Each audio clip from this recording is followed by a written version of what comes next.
সেই দিন ছিল মাহান্ত পুজো আর আমি সকাল সকাল বেরিয়ে পড়েছি বাজারের উদ্দেশ্যে। তো প্রথমেই চলে এসেছি মিষ্টির দোকানে কিছু মিষ্টি বাতাসা নিতে।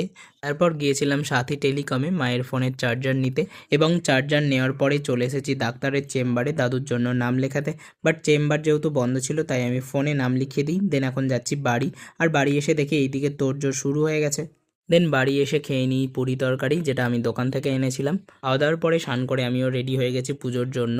আর তারপর এসেছিলাম শুভদের বাড়ি, তো আমিও একটু পুজোর কাজে সাহায্য করে দিলাম। দেন আমাদের ভোগটাও আমি দিয়ে দিলাম। আর চলো এবার পুজোর সম্বন্ধে কিছু বলি তোমাদের, আমি যেইটুকু জানি। আর এই পুজোর নাম হলো মাহান্ত পুজো। এই পুজো প্রায় 100-150 বছর আগে থেকে হয়, ছোটোবেলা থেকেই দেখে আসছি। দেন এইদিকে মনীষারাও চলে এসেছে। আর তোমাদের মধ্যে নিশ্চয়ই একটা প্রশ্ন হচ্ছে, সব কিছু শুভদের বাড়িতেই হচ্ছে কেন?